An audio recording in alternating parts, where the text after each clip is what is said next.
Traders, August 28th, it's a Tuesday. The market is closed. It's after market hours. Going to report on ticker symbol CELZ, CELZ. Yesterday I placed the tutorial of what she was going to do moving forward. We had three scenarios. Scenario number one, she pops at the open, goes higher. Scenario number two, my theory that she'll trade up and sideways, then go higher. And then the final theory should just open up and drop at the open, which hasn't happened. So the second theory actually pulled through. As you can see, the downtrend, let me just show you what it looks like. You see that? The downtrend. Traded above it, fighting to stay above the downtrend.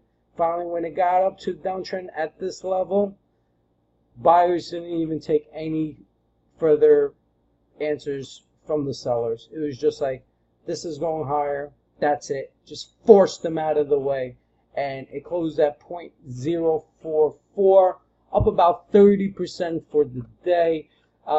Moving forward, you see the downtrend was broken. We had that pop, spotted this buying opportunity at 0.021, and now Penny Wealth Chat Group on Twitter, and she's been surging ever since. I expected it to be a bottom anywhere from 2.325. You never could find its bottoms. However, I did find it, and I made a call in the Penny Wealth Chat Group on Twitter. If you guys are interested in joining, just follow me and then send me a message, DM me, letting me know that you want to join our Penny Wealth Chat Group.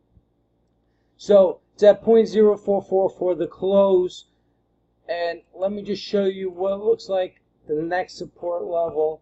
I think there is resistance here. You got to pay attention to two lines, resistance and support. Let me first show you what resistance looks like. This is resistance around the nickel, so meaning we want her to close above a nickel so she can head higher in the future. However, we have support right here after today's move, roughly around 0.032. My honest opinion, she might trade up to this resistance level and then start trading down. I think there's going to be some sideways movement from here to around here, and then hopefully she'll head higher. So we're looking for a bounce up. I think it's a little too early for the bounce. I think she wants to test the 5s first.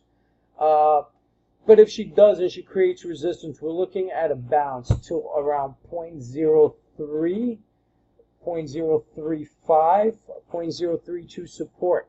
So just because it's support doesn't mean it could go under support briefly and then head higher. So that's what you got to keep your eyes on. Just because it breaks support, you want to see if she closes above the support for the day.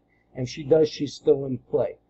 So let's see what happens moving forward, but she does look like a buy from here. It might need to consolidate and digest a little bit after today's move. Remember, we have the resistance at about a nickel. We have support at just a little bit above 3 cents. And we'll see what happens moving forward. Remember, you can follow me on Twitter at Trading Teacher if you want to take a live trading course and understand the trading language. Go to my trading site, thetradingteacher.com, and review the live trading course section for more information.